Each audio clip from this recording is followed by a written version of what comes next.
Ayo, who made this? Ammo 7 did it again.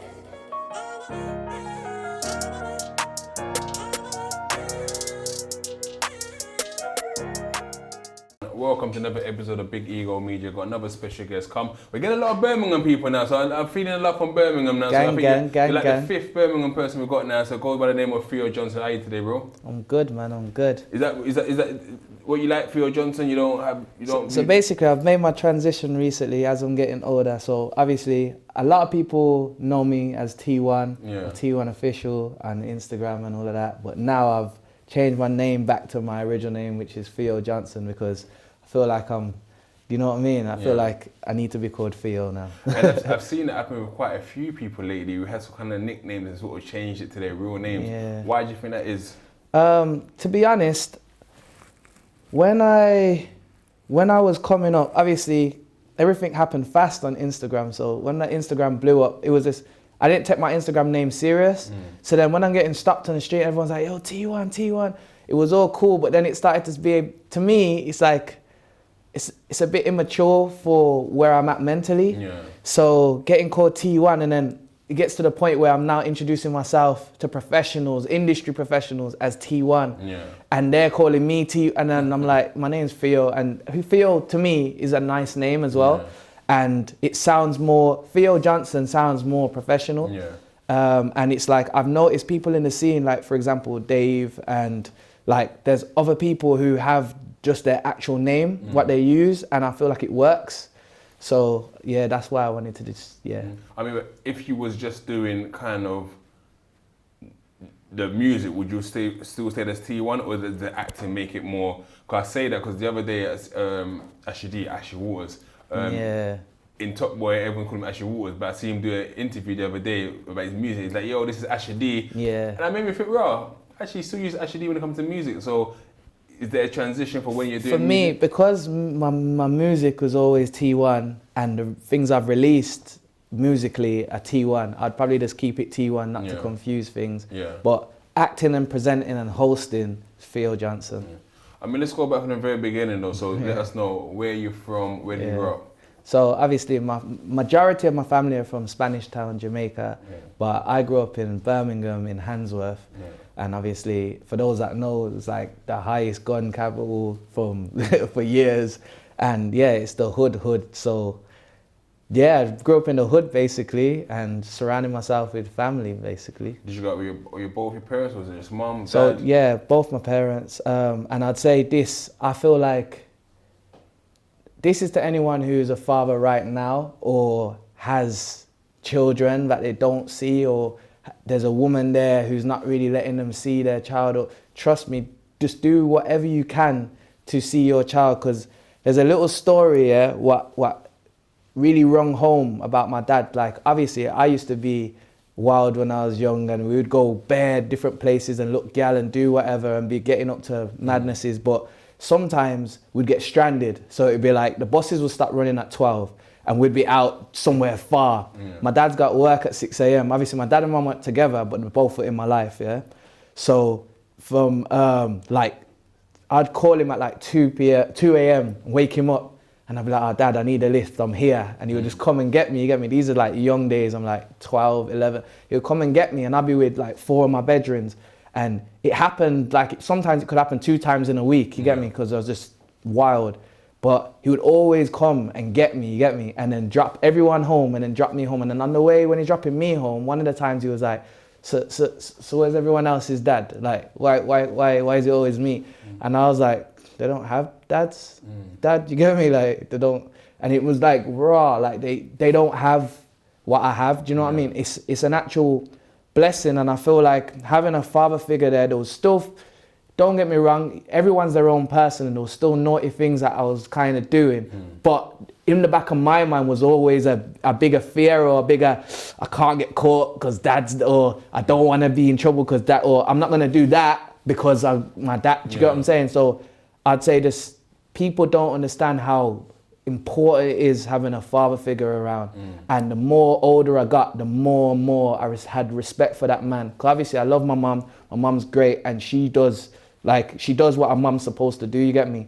But I just know that in a lot of people's lives, they have their mum, but they don't have their dad. So Yeah. I'm just letting fathers know out there, trust me, your role is more important than you think. So try everything you can to be a dad. I mean, your dad's good, because my dad would have said, "You where?" When you get home. he was cutthroat like that, but no, you're right, Don't get it very twisted. When it important. comes to discipline, I'd get it. But if he caught me doing anything, straight whippings, you get me. But he's not gonna leave me out. Yeah, he's not gonna leave me out stranded. How was you at school? So, I went to a very crap primary school, yeah, and they didn't really teach me well, but I was destructive and energetic and all these things they want to label people. Yeah. I even like to call them labels out. But I was all of that and didn't really learn much. When I got to secondary school, I got suspended bare times in primary, but then by the time I was in secondary school, I was known as a bad kid. Okay. I was on reports. I didn't know how to tell the time when I reached secondary school. I was like very, very slow in that way, but I was advanced in other ways. And some people in my family won't know this, but I knew how to drive when I was like 13 and stuff like that. And then to the point where when it got time for me supposed to know how to drive, I had to act like I couldn't drive when I'm with my uncles, just so they don't clock on that I could actually, I was doing a lot of, do you know what I'm saying? So I was very advanced on the streets and aware of a lot, but I wasn't academic, I wasn't smart, I wasn't articulate either, and I just felt really dumb, so it made me kind of not want to be there, and I'd make excuses, I'd flunk, I'd not go, or I'd be in the hallway or wander the hallways and stuff. So yeah, it's very destructive, and then through being destructive, I actually found creativity because I started getting sent to uni, and that's when I'd start writing bars. So I started listening to music, writing bars. I was confined to myself, and I was writing bars and stuff. And at the same time, an incident happened, or something I'd done to someone else. I got kicked out of school, and it was deciding whether to kick me out for good or bring me back. And the teacher said that in this time, they didn't want me there. So I had to either go school 3 days or go to like an extended center, like college course thing. Yeah. So I picked that, but it was either maths or drama. And obviously, no one's doing maths. But when I went to do the drama thing now, they're like, the tutors are all nice. Everyone, you get to wear your own clothes, and there's bare different kind of youths there from different places, some posh youths, some like, do you know what I'm saying? They're opening my eyes to other like life, other cultures, other people, you get me? Because I'm just in the hood, but now I'm seeing different types of people. But no matter who was there, tall, thin, black, white, the tutors are like, follow him, do everything he's doing. Theo, that was amazing. Like everything, I couldn't do no wrong. I was the golden child. And I'm thinking, raw, like I'm in my head, all my life I've been told I'm destructive, I'm a bad kid, I'm not the child that you follow. But here, I'm team leader, you get me? I'm the one who's I'm the best actor in the play. So I realized I'm good at something. So then when I started doing my research into it like properly, and I'm seeing the Will Smiths and the Denzels, and I'm saying, yo, these men are rich and famous and I'm good at this.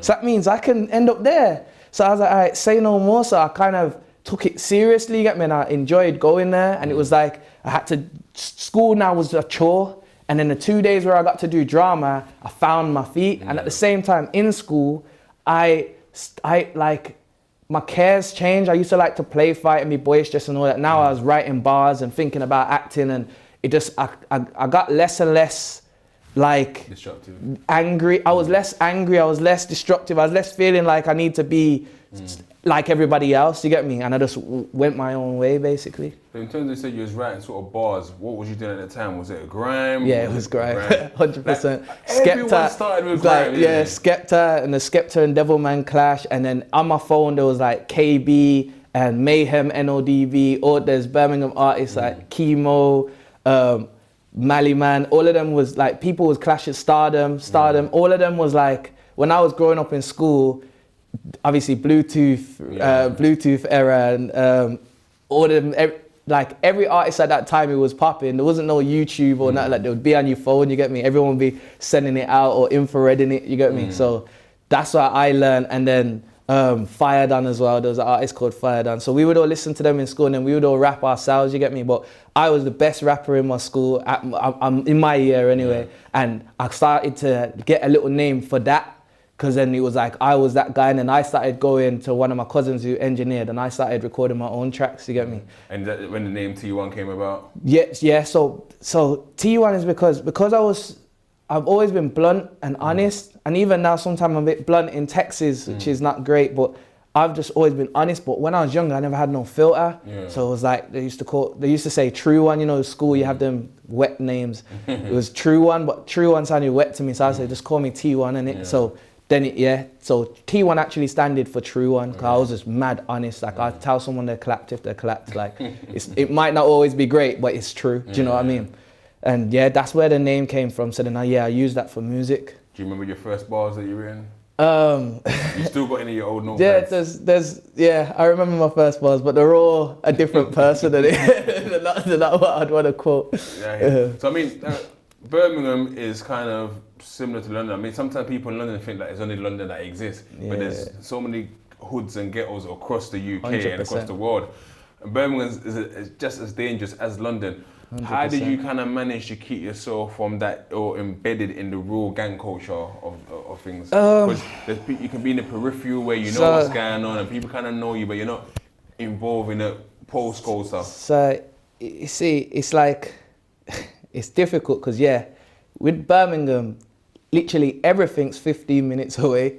Whether it's good or bad, it's 15 minutes away. Like, that's how Birmingham is. And it's like, back in the day, if I was linking gal and the girls told me they was in Wolves or Coventry, that's 35 minutes away. That's long. If I go there, I'm staying over. That's how it was. Now, if you go to London, everywhere's 40 minutes away. Do you know what I mean? But yeah, so because of that, it's like I was witnessing drive-bys from 6. I saved the girl's life when I was 6. I pulled her down. There was a drive-by in the area. Guns. I've been seeing people get shot. I've seen people get stabbed. And then it's like, how I kind of steered away from that, I'd say it's a bit of luck, a bit of maturity. Obviously, having both parents there, as having my dad there as someone to look at, and I'd say I think mostly luck, because there was a lot of situations that arise or situations that happened where it's easy to get sucked in. There was certain situations where I was in where I had to back my bedroom, and luckily I was on one side, I had to back my bedroom, but when I saw the other side again by myself, they didn't remember who I was, and it was loud. Whereas if they did remember me from that, I would have definitely had to be in and be a part of something. There was another occasion where everyone told me not to go to a certain college because I'm from Handsworth. I'm like, I'm going to the college, I'm going to do drama, but I'm going to the college. And then I tried to go to the college, I got surrounded. Man are next to me and they're like, where are you from? Man are saying other areas. When they're all from Handsworth, they're saying other areas. I was like, Handsworth? I heard them like, but it just took me, you get me? And they like surrounded me and had a walk with me and is talking to me, trying to suss out whether I'm a part of a gang. I'm saying, yo, I don't rep, but I'm not gonna lie about my area, cause I don't lie like that. Like, but yeah, I'm from Handsworth, but I don't rep a gang, you get me? I'm not that. And it's like, I was talking to them and it kind of just fizzled out. Again, luck, because I just kept it solid. I didn't beg, I didn't plead, and I told them that I had a ring in it and a phone, and I was like, you're not getting my phone, you're not getting my ring, but I don't rep, so what, like, and luckily they just believed me on it, and then they thought, all right, safe, and they allowed me that day. But them same guys stripped someone at gunpoint, you get me, and like filmed them, and they went viral, like bullying. So it's like it could have went any way. Do you know what I'm saying? So at the moment, if that had done it to you, that could have turned you away. Immediately. Like, obviously, I'm very prideful, and this whole sometimes it's not good. Pride can get you in trouble. So it's not. Again, I never see myself as some bad boy or whatever, but I've got a mad heart, and I've had a lot of situations where my heart will get me in trouble because I ain't backing down. So I know if they done that to me, I'd be shot. I don't know if I'd have been here or not, because I'm not stripping on camera. Do you know what I mean? Things like that, I just know myself. So it's dangerous though, because that boy stripped, it was a bit funny back then. I don't even remember his name, and he lives to fight another day. So pride ain't always great. But yeah, that happened to me. Definitely, I'm all in, because the area I'm in, all my friends it's like a lot of them are in anyway. Yeah. And I just don't like doing things for no reason. If I ain't got a problem with someone, I'm not gonna have a problem with someone over a postcode that I don't own because of the government. I was always, it sounds, some people are like sheep and some people are leaders but lead people the wrong way. Yeah. And then some people are just leaders and have their own mind and do what they want to do. I was always that. If I'm going to do badness, I'm going to do it because I want to do it. If I'm going to do good, I'm going to do it because no one's going to tell me what to do or what to be a part of. So luckily I had that in me, and I don't know where it come from, but that was that. So I wasn't just going to join a gang just because it didn't make any sense for me. And I like to be able to go everywhere. I was going all about from young, as I said. So knowing that I was going to hinder myself over nothing, it didn't make any sense. So at that time, I was good. And then the biggest luck what came about is I had a cousin. I'm from Handsworth and all that, which is, for people that don't know, like Bangers, Burgers, that side. And the other side, there was Slash and Johnny's, and them people would have been like not happy to see me if I said I was from Handsworth. So that's the people who I would have had an issue with. Yeah. But then luckily, I had an older cousin called Trix, who was also known as Mr. GSA, and he was like big, predominantly known in Slash. And basically, my family had like an argument and split up before my time. So I had to find all my cousins again on Facebook and stuff. But later on, like towards college, I found one of my cousins. Obviously Trix passed away, but his younger brother, little Trix, he was around, and I started hanging around with him. Then he started bringing me around all these people I was seeing in the music videos and all these, even down to Stardom and all that. So at the time, I was getting to meet all these people on this side now, and they was cool. It was just like us, you get me? And it's like, obviously everyone who would know this from a certain side of town, when you see the other side, is like myths and tales and stories, and it's like they almost become alien, and he's like, it's like he conditioned for that side to be your enemy. But I have my own mind in it. So when I'm over there, you just don't know them. Yeah. So when I'm over there, I'm going over there with an open mind. I'm not being funny with anyone or being anti. I'm just, this is my cousin. I'm here because I'm with my cousin. Like if it's certain, then, and then some people was a bit funny at first. They would try like move out of pictures if someone's about to take a picture, or they'd move but some people was like proper cool and took me in, and then now I was just like neutral in it. And at this point I had the freedom to go everywhere because I was from that side, but I had family that side, and it was like everything was good. And then like I said, that's luck. Some people don't have that luck, and same way with the things that did happen, some people don't have the luck of people forgetting them. Same way some people don't have the luck of like not getting rushed. Like if I got rushed that day, I would have been in. I know that. So it's like God in it. Fine So, margins. yeah. Fine margins. So it's you can be a product of your environment, but you don't have to be. And that's what I'd call it. And then the main thing about, because there's gang culture and then there's the straight badness. Something happened to me with the badness, what opened my eyes as well, is because so as I told you off camera, but when I was doing the music thing, I'd done a song with Letitia Gordon, and we ended up performing at the first Drake concert on the LG stage before Labyrinth opens, and I got spotted by a model agent, started modeling for Adidas and all that. Then I was still out here in the hood and all that, and I ended up getting a court case. Now, when I got that court case, I just landed something big, what was gonna get me $7,000, and at that time, I'm a millionaire. Like if I was like 16 or something, if I'd have got $7,000 from this thing, I'd have been up, you get me? At the same day that I was supposed to shoot, I had the court case, but because I already made a bit of money from all the Adidas stuff and that with my agent, I'm thinking my agent's my bedroom, you get me? Obviously I'm 16, I'm not knowing the industry and how cutthroat they are. So I've called him like, sorry, I got a court case that day, but I should let you know how it goes. And he's like, yo, I'm gonna have to drop you from my books still. Like he told me straight, like, yo, you getting dropped from my books. I can't be representing no criminal. Like, so I had to let him know, it was an accident and this and that. And I'm begging him, you get me? Because I'm thinking that this was my only out at that time, you get me? And because of this court case and still being around hood stuff, it's like I was gonna ruin my opportunity to really make certain of myself because of silly stuff, and the money didn't compare. Road money didn't compare to the money I was being offered. So it's like eye-opening. I was just praying a bus case, and then it's funny because so it's like when I bust case, even then I told him my bus case. He said, yeah, I'm gonna need your lawyer to send me documents to prove. And I was like, right, he's moving like that. So when I bus case, I was like, yo, I'm never doing anything naughty again, car. It's not worth it for me. For me, it just doesn't make sense because I'm edging. Do you get what I'm saying? So then there was obviously other situations where people are showing me wads of money and like, yo, let's just come on, man. You used to be on it, blah, blah. And I'm like, bro, it's not worth it for me. And then I just tried to keep that.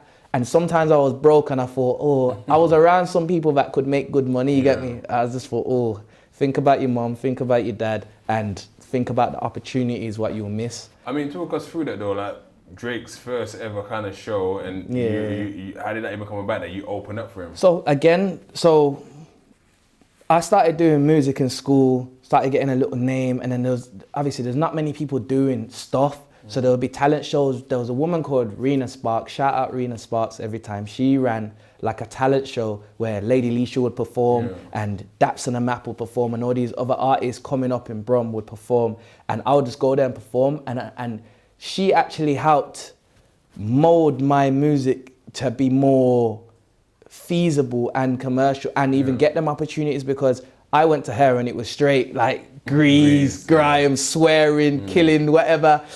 And then she heard my tape and she was like, no, like if you're gonna perform, you need to like less swear, you need to make it more clean, you need to do. So I was like, okay, let me I had to think about my music more, think about like how things should sound more and think about what my mom could listen to then, or what I could show someone and not feel like I can't show that person because So I started making music like that, and then I made like little bangers, like little catchy bangers at the time, you get me? And then I was performing them, I was getting a sick, like I was getting standing ovation. There's little videos from back in the day where everyone's standing up. Because I look young now, obviously, when I was 16, I looked about younger, I looked about 12 or something. So,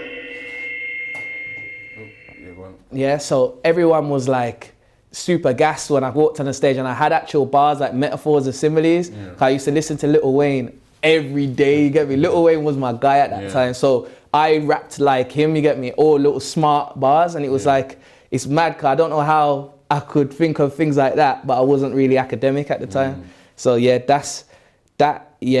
was used to performing, and then a girl called Letitia Gordon, she was a singer and she had the right backing, like she had a manager and all that. I didn't have none of that, but she always had, I think her mum was proper into the music and all that. She had that support. So she was working with some producer who had this opportunity or whatever, and she just liked my rapping and she called me to do a verse on her song, so it was her song.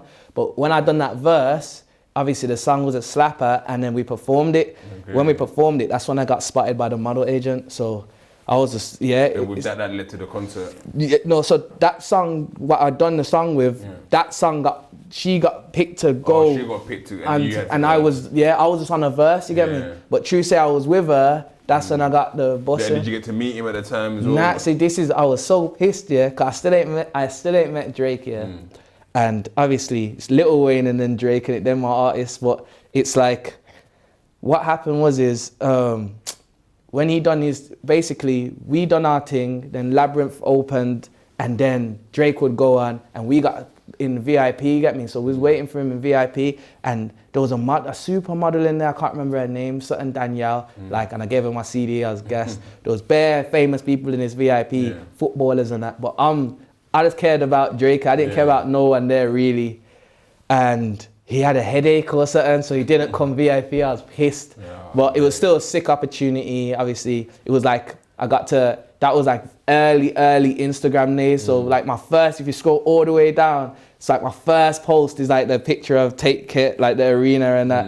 But so, that was gassy. But again, cause it was early days Instagram, I didn't have no following on it. And so it wasn't like a moment where I could capture or capitalize on today. If I did that today, obviously it would be a mad thing. But back then it was just like back to the hood now. So I mean, with Instagram then, when it came about, I was in prison at the time when Instagram really started popping. how did you then start gaining your following? Because is this when you start doing the comedic acting Yeah, stuff like that? so that's a long story because it's like I always look from the outside looking in and like clock and it's I believe in a thing called you either evolve or die. So I was a rapper actor and I even told my model agent, yo, I can act, you know, and he said I can't help you, but he'll send me for some extra roles to like get in and try and network there. Yeah. But I done an audition for an extra role in a show called Raised by Wolves, and I slapped it over and they said, what's your agent? What drama school did you go to? I was like, I didn't.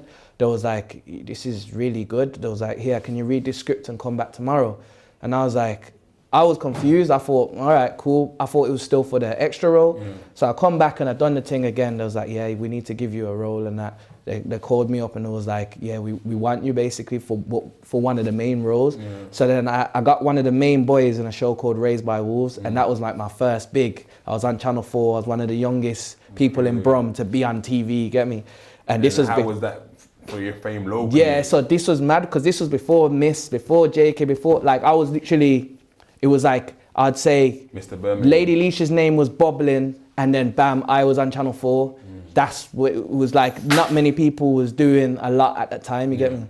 So then it was like, yeah, I was like seen as a somebody, but at the same time, there's no Instagram, there's no, online, my buzz is still just dead. So when I came back from doing the Channel 4 thing, my friend got stabbed in it, my friend Shaim. So I was thinking, I want to do something about it. And I learned a lot of things on set. And I went through a lot on set, and it was like I experienced a bit of racism. I experienced like having a sick idea and saying, yo, we should do this. And they say, yeah, Lee, you should do this. And like they passed it on to someone a bit more fair-skinned.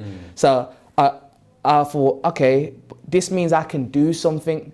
So the people I used to make music videos with, I made myself a show reel first because you had to get a show reel to get an agent. Loads of them got agents off the show. They didn't help me with that, you get me? So I made my own show reel, sent it to thousands of agents, got myself an acting agent. Not only that, I made a short film on anti-knife crime.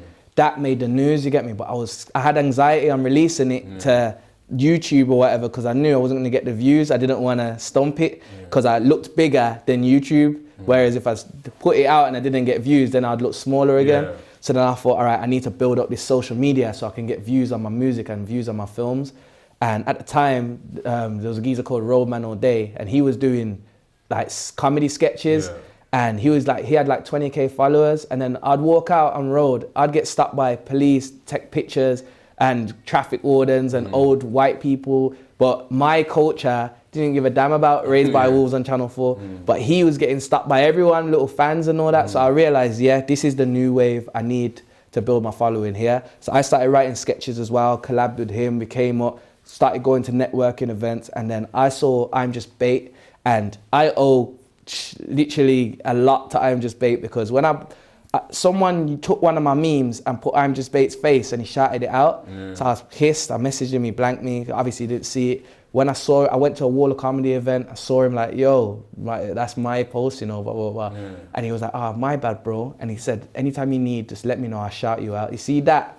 I started doing content, send it to him, he would shout it out, following. I went from, I remember it was like January, 2K, February, 10K, March, 50K. Like the following was I was just rising. And then with that, obviously, because I always have that hustle in me, I'm using my following to get other things. So now I'm not buying clothes, I'm getting free clothes. Now I'm not buying food. There was people trying to do prep meals. I'd reach out like, yo, if you want, I'll shout out your thing on my story, give me some prep meals every week. So I'm eating for free, I'm getting free clothes, and I'm teaching a roadman as well, because there's certain things that even though he had more followers, he didn't think about. So I'm opening his eyes, so he's now capitalizing and we're riding like that. So that was kind of how I built my name and followers. Just straight, I was posting 5 times a week. We'd record every Saturday. I'd bring girls in and guys in, write scripts for everyone, do that. And then as it was rising, the thoughts in our head was always film and music.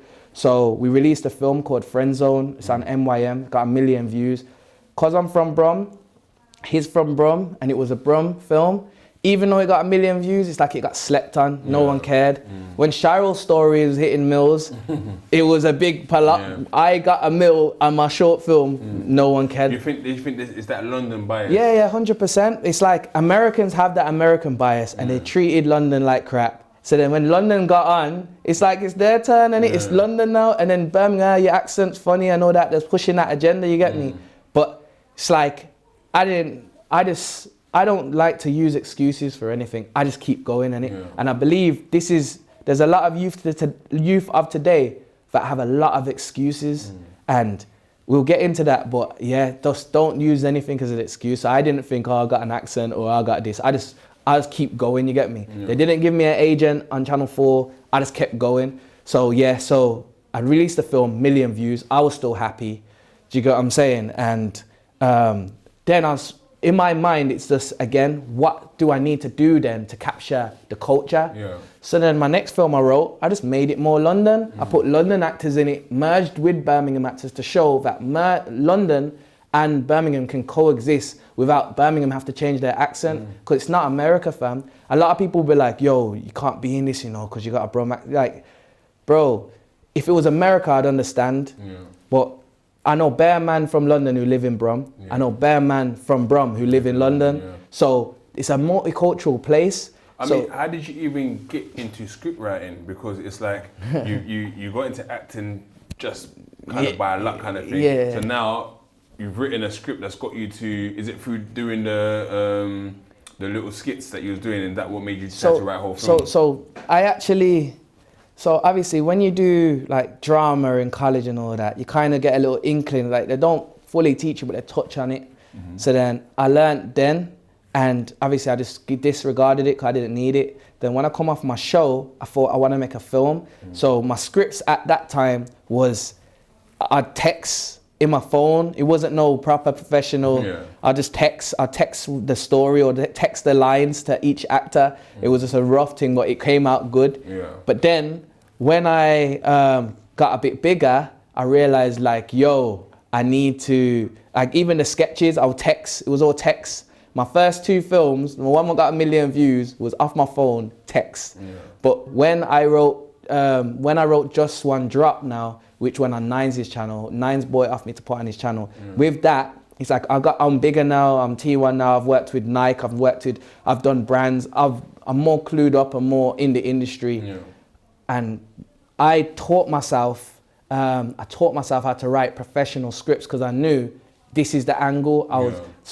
Films are the most money I've ever made in this industry as well. So it's like, just to put it into perspective for people that don't know, someone who's just got a small business can hit me up and be like, can I have an Insta story shout out? And I could say $2,000 or $1,000, they'll give it me. So I'm in my bed, I've made $2,000 already. Do you get what I'm saying? Then a bigger brand like Subway or Nike, they're hitting you with 5K, 6K. So when the little memes are saying having a following is like monopoly money, I'm laughing at that car. My following definitely wasn't monopoly money, you get me? And it's like, it's in short spaces of time. Like in 1 month, you can make 10 bags from brands. And so it's like wild, like you can't imagine it because 1, it's all legal, it's all legit. And 2, I never saw that because all I saw was the hood. I never saw that. And when I finally got a little taste of success, I thought I was going to be an actor or whatever. I never saw that this Instagram thing could actually make good money. But even then, there was nothing that compared to film because when I went to, what happened with is Instagram, Crap Protect hit me up to do an Insta story, like $2,000 or something. But when that happened, I saw a next man. I saw a bare man doing Insta stories. So I done the maths. I was like, so they've spent like 25 on like Insta stories. So I just emailed him like, yo, and this is again, straight initiative, I was like, yo, I can give you a film that will last on YouTube forever. Why do you want to go and do stories for X amount when you can give me X amount and I'll do you a film? Now, I knew at that time I wanted to move to London because I kept missing opportunities and people are like, oh, I thought you was in Brum. So I knew I had to go London to be in it because there's not many opportunities in Brum, even though I rep it highly, get me? So I've reached out to them, asked for a certain amount of P. They've said, yeah, bless, signed it, and all I had to do was put their product placement in my film. When I done that, I'm like, rah. But because I wanted to move to London, and because I'm still nitty and gritty with it, I've used like 5 bills, made the film, and kept all the money to live and look good and be in London, you get me, and live that London life to get more known. So I've invested in myself and just done the film my favors and didn't pay anyone. But I told everyone, if I make part 2, everyone will get paid. And remember, it's true one, so my word's solid, you get me? So boom, I've done that now, and Nines has hit me up like, yo, I'm a big fan. I was like, Nines is messaging me, saying he's a fan, but that was a gas moment, obviously, because it's Nines. So I went in crop circle with him, and whilst I was around him and all that, I started linking. He said, yo, whenever you're in London, come check, man, you get me? So I started going and checking him. So then I showed him just one drop once I've made it. He'd like, I'll buy it off you, I'll pull it on my channel, because he wanted to like have films banging on his channel. So he's bought it off me, and now... We say the price, or we're going to leave that to you? Yeah, we're going to leave that. So then he's bought it off me, but I still own the rights. He's just brought it as content for his channel. Licensing kind of thing. Yeah. So he's put it on his channel, and then he's released it. It's got like 100K in a day. Then it's just rising, it's booming. Then I'm getting messaged by gigs like, I see you, my guy. Missed this FaceTiming me. Ambush is saying, yo, it's cold. Bare people. Finally, I had used my initiative and got the scene, I actually learned this from when I done In the Bag with Link Up TV. It's like I was doing bare viral sketches, getting millions of views, 100,000 views across platforms. No one really cared or was ignoring. When I done In the Bag and Gig shouted me out, I got followed by like Michael Dapper, Mo Comedian. The scene, pay attention when someone in the scene co-signs, you get me? So until that happens, you kind of just, he's doing his thing. So I thought, all right, I need to have another cultural moment, to have the Shiro story moment. So then the feature films, what I actually had in the background, I had feature film scripts ready. I knew I couldn't bring them to the world because who's going to invest in me? I knew I needed a Shiro story moment. So just one drop was my Shiro story moment, what I was trying. But then boom, life, COVID happened. So when I've got my Shiro story moment now, it's like COVID's just fully trumped it. Everyone's messaging me, the buzz is there, but I can't be out, I can't capitalize, I can't say, it's just like, it's all getting wasted, and the buzz just starts fading again. And then it's like, because I put so much time into learning how to write scripts and focusing on films, I had 4 feature films, which is great. I had a pilot for a series, which is great. And now I'm releasing just one drop, which is great. But the online, my Instagram, my buzz is dying, my followers are going down. I've done the Black Lives Matter thing as well. I had 120K, I done Black Lives Matter. Now I've got like 90K followers. So you lost 30? I got death threats, I got because I was doing like proper posts on Black Lives Matter. I must have had a lot of racist followers because my followers was rubbed out, and I was like, and then... How does that even make you feel? Because like... Cause people, it can be shared. I had interviewed Uncle Ed, the comedian. So he was at one point, he had like 120, and then he dropped to 4 because he done a controversial thing about Christ.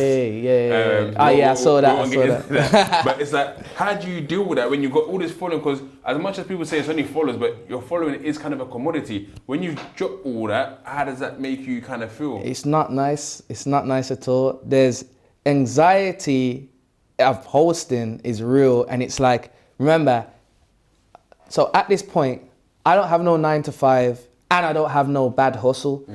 I'm fully in this thing. Like for 7 years, I think for 7 years, obviously, and again, it's a blessing. Only can thank God. For like 7 years, I was living off brand deals, shout out Instagram stuff, having like free food and free clothes and all that, and also just like the hustle and bustle of this industry. And then now and again, I'd land an acting role or a model shoot. And all of that was keeping me, and I was living an above average life, and that's a blessing, But I'm not doing nothing dodgy, and I'm not doing no corporate work or no like 9 to 5. So it's like when I done the Black Lives Matter thing, we're in COVID. By the way, this is coming off I had a Nike show, disappeared.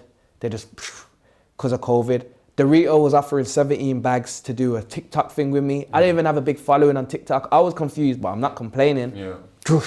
Disappeared, COVID. So I had a nice car that I was paying for monthly, and I'm a big family person. Is that nice car there now? Nah, that's another.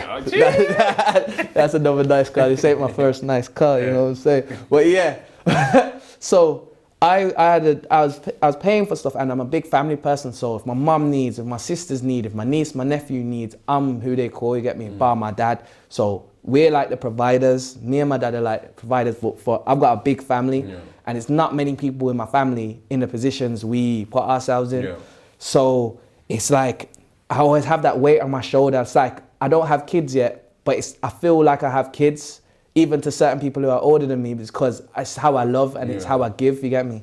And sometimes I might give too much and get in trouble, you get me? But I'm just that guy.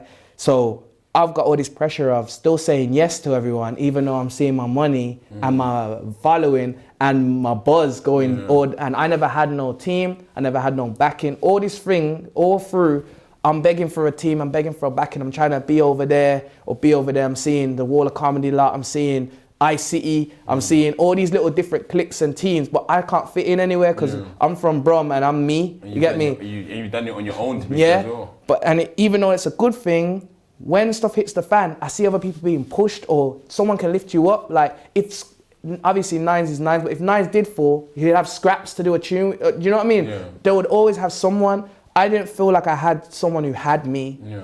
So it was just all on me, and I couldn't fail. Do you get what I'm saying? So the Just One Drop thing, that went down, and obviously my followers was going down, and I needed a plan. You get me? But before you continue, how did you do that mentally? It was Mental Health Week last week, and as men, we don't talk about these things that we go through. Were you able to speak to anyone? It's funny, because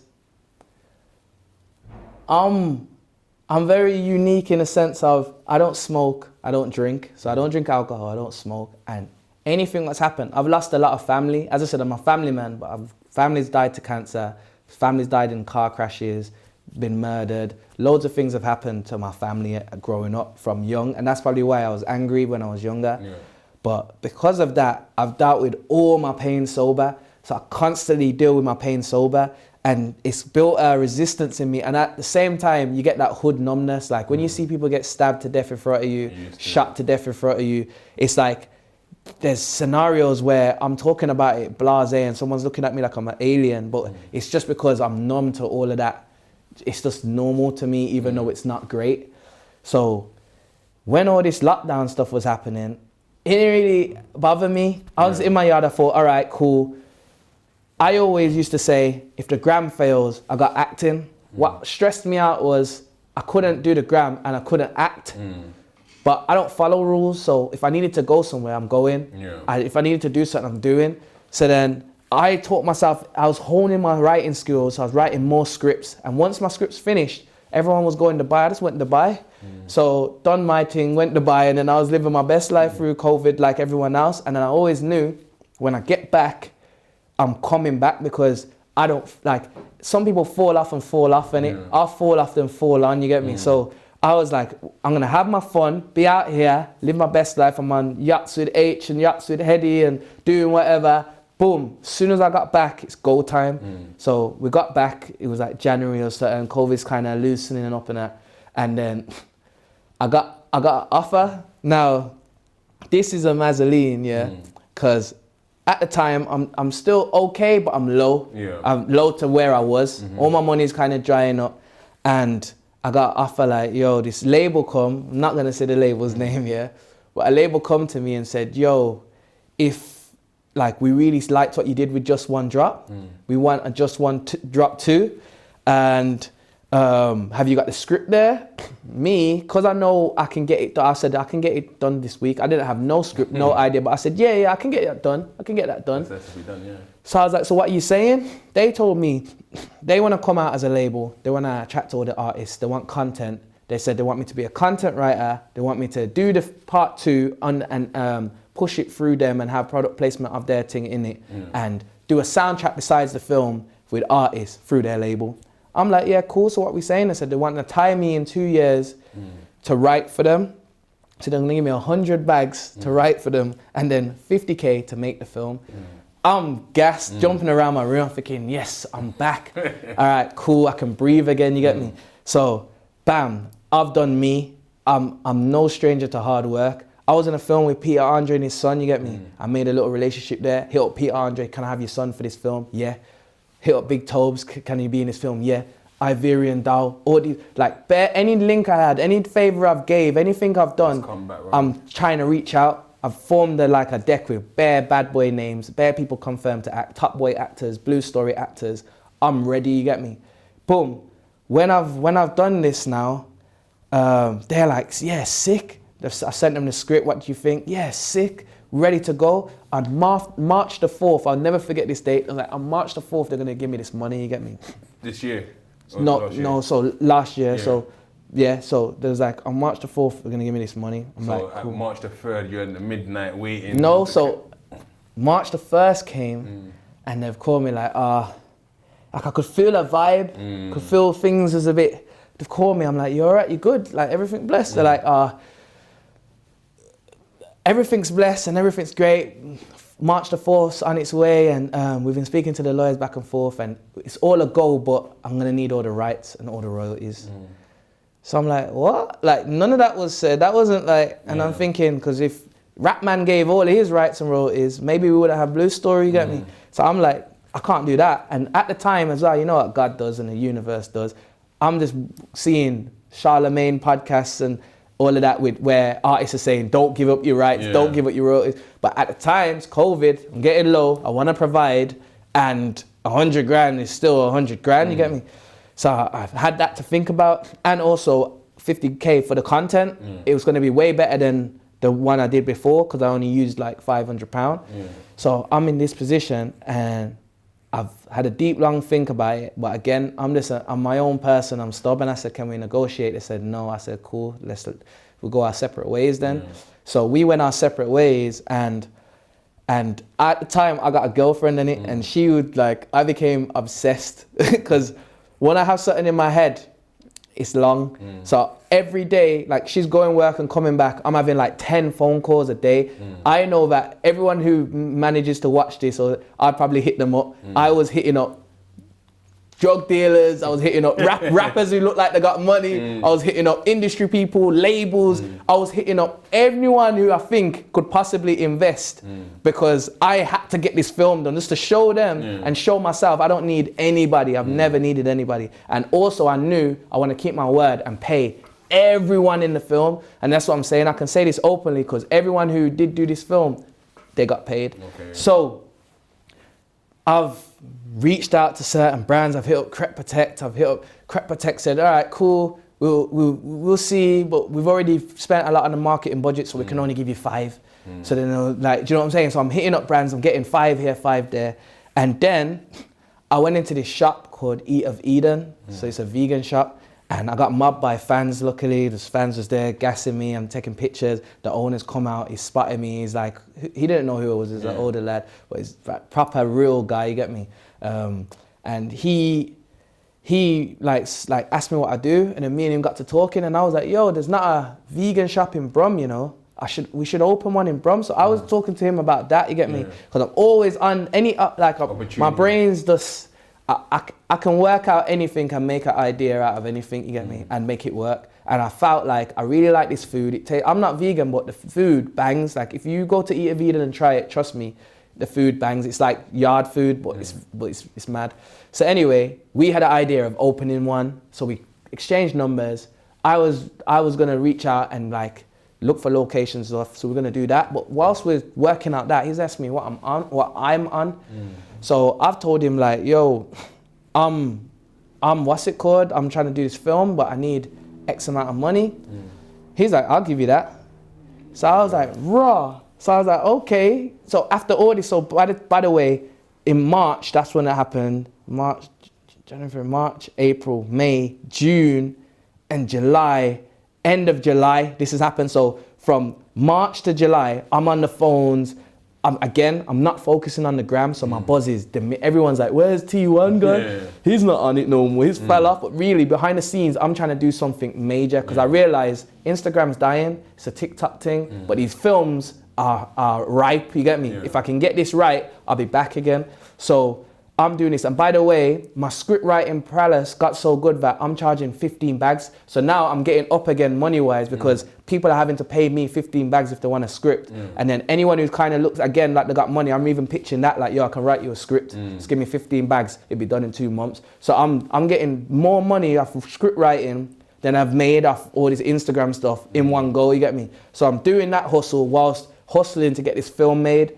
And he said he can give it me all. At the same time, I bumped into C. Montana, you get me? Again, I pitched the same thing to C. Montana, but he got back to me.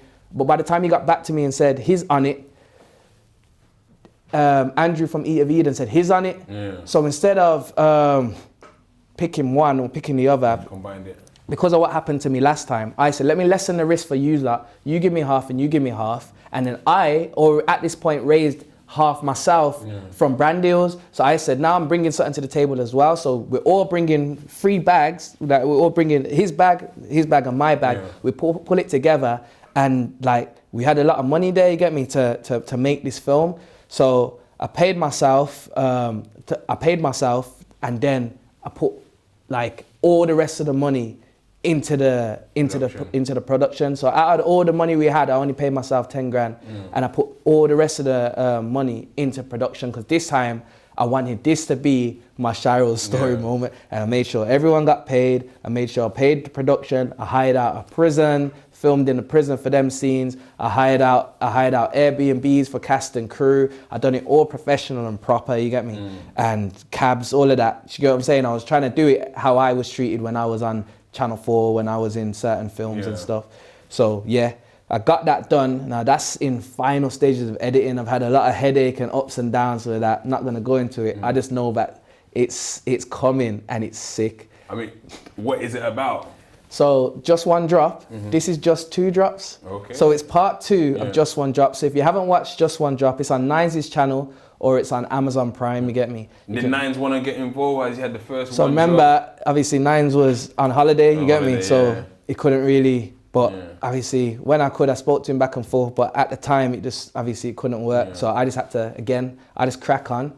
But that's the whole thing of, I finally got it done. And when I got it done, it's like, I did it, I've got the full rights, the full royalties, I've made peas, I'm comfortable. As you see, I can buy a car, I can do whatever I want, my family's good, and I ain't sold my soul or gave away no rights or royalties. So it panned out because I didn't take no for an answer. And you see this whole Kim Kardashian thing when she's like, we've all got the same 24 hours and blah, blah, blah. Things might not seem good coming from Kim Kardashian. And people might look at her and say, oh, yeah, but you've had this and you've had that. But I'm not looking at the person, look at the message. I think that's where we're taking the mistake. Molly May got the same thing as well. Yeah, because see, Molly May might say something and Kim might say something, and you might feel they ain't in a position to say something, but it don't mean what they're saying's wrong. You just don't want to hear it from them. It's like if a roadman's telling you to do good, you might not want to hear it because he's still doing bad. Or if a pastor's telling you to jump on road, you're not going to hear it. So just because of who's saying it don't mean the message. If you hear the message, when it comes to work and your career, if you want to achieve something, don't take no for an answer. Keep striving, keep pushing, and you will reap what you sow. Everything I've ever said I was going to do at this point so far, I've done. Like literally, and it's not luck. It's through grind, graft, hard, getting told no, not giving up, getting told my Birmingham accent won't make it, not giving up, getting to, like, I'll give you, here's a motivational story, and this is the testament to how much I don't take no for an answer and how much it works. So I built up my following. I wanted to be in the intent. They wasn't interested. I told Femi, yo, I'm on Channel 4. He's like, he's busy, he's doing his thing, you get me? Boom. Intent 2's come about. I'm like, I have to be in this film. I want to be in this film. Like, hounding Nikki, hounding Femi, yo, let me be in the film. I'm an actor. I've done Channel 4. I built up a following now. they're like, because I built up a following now, it's more of a conversation because I've done that work, but still, I'm not that great, I'm not that big. So it's like, okay, here's an audition. When they sent me the script, now, I'm an actor. There's character breakdowns for each person when you do acting and you get a role that fits your character and you act it. The description was gets. I said, before the film came out, I was like, this is for gets. Straight away, the way they described this character, what I'm gonna now do the audition for, it was for gets. And I was like, I ain't getting this. I felt like I was just fobbed off, but I still did it. I'm just gonna do it. So I did it, never heard nothing cool. I messaged him and I'm getting told there's no roles, you get me? Luckily for me again, it's like a bit of luck, a bit of talent and preparation, you get me? So you'll have to put them all together. I was trying to link this girl. I wanted to link her for time and she kept longing me. This day she's on it. I've got in my car to link her. I saw Dylan, who's a star of The Intent. He lived in my area innit? I live up like the Green. I lived up the Green and he lived in my area, like we're neighbors. So he's walking and I've wound on the window, like hail him up. I'm like, where are you going? He's like, The Intent 2 reading still. I'm like, swear, how you getting there? He's like, train. I was like, I'll drop you. I said, loud in my head, I'm like, loud that girl, bro. This is grind time. He's like, swear. I was like, yeah. He's like, why you going London? I was like, nah. I was like, but I'll drop you though. He's like, I don't know if I can get you in the room or, I was like, bro, I'll just drop you in it. In my head, I'm thinking, there's Crep, there's Conan, there's all these artists and all that. I was thinking someone's gonna have an ego and not show up or be late and then maybe Femi will be like, all right, read in then, and I'll just get to show everyone I'm 30. So in my mind, as long as I knew they don't want me in this film. I'm from Brum, they don't care about me. But as long as I can at least sitting around a table full of 30 people or people I respect and show them I'm 30, I'll be happy with that. I'll go home and say, okay, I've done another thing that put me up a step, you get me? That's how I think. So, hopped in my car, I drove him to London, we've got there, and then Nikki looked at me like, I didn't know you was in the film, like little comments like that. But obviously I understand I've just broke into the reading of The Intent 2 in Island Records. Like it's not like an orthodox thing to do, and because I'm a little bit bait at this time, man know who you are, why are you here? But I was like, yo, I just humbled myself. I was like, yo, I'm just Dylan's driver, you get me? So he's like, cool, all right, safe. So I'm sitting in the corner, Crep's turned up, Conan's turned up, Fecky's turned up, can't see gets. Then certain seats are empty.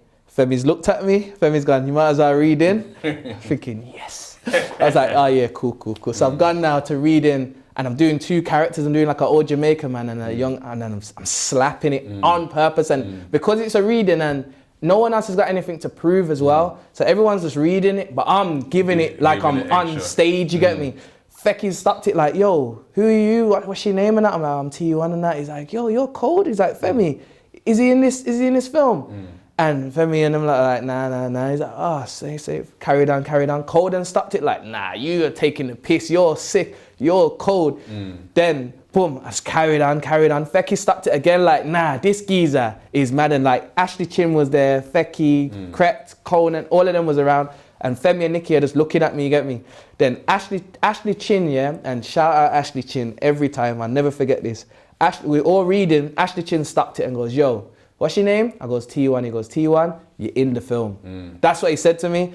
And obviously I've been told that there's no roles and I've been told, so again, because there's years of being told I'm gonna get an opportunity and not get it, that comes with the game as well. Loads of people say yes. Even when I was trying to get just 2 drops done, no one said no. From March to August, everyone was like, yeah. But loads of people long it, they got other things going on, life happens, and then you don't hear from them. So when he said I'm in the film, I was gassed, but I just took it with a pinch of salt.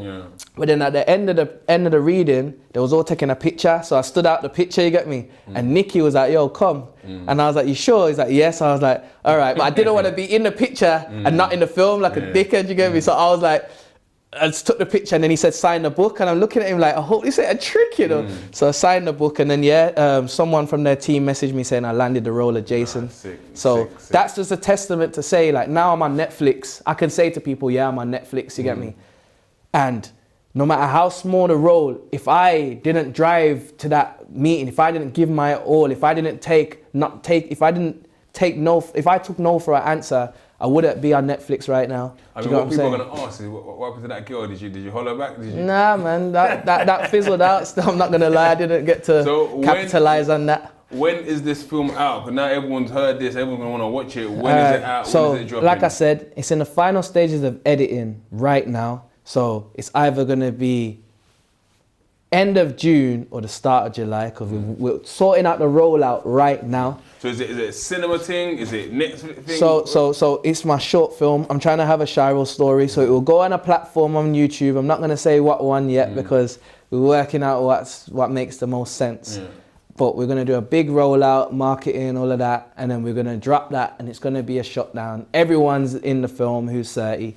And it's a good watch. And if you haven't watched Just One Drop, watch it so you're in preparation for part 2. As like I said, it's on Nines' channel or Amazon Prime. Just One Drop. Then just 2 drops is gonna come out. And I'm gonna shut everything down, and the buzz is gonna be back. Everyone's gonna be, calling my phone again. You know what I'm saying? Basically, say no more, bro. Thank you for coming down, man. I love my guy. Very inspirational. That there, guys, is no longer T1. That's Theo Johnson. Big up. Bless.